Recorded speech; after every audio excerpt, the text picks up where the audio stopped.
అందరూ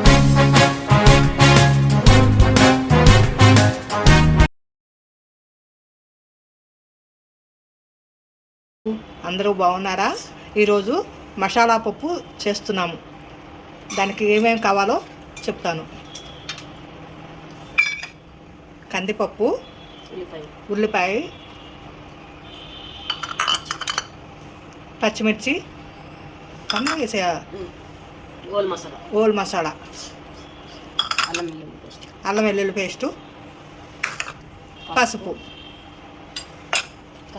కారం,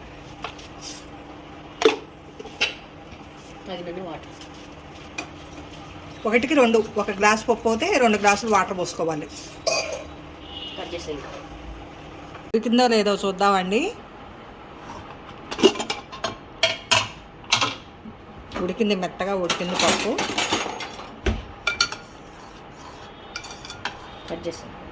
కరివేపాకు వేసుకుందాం.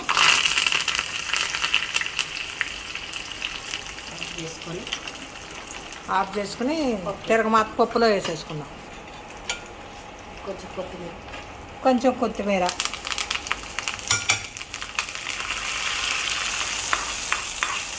మసాలా పప్పు రెడీ.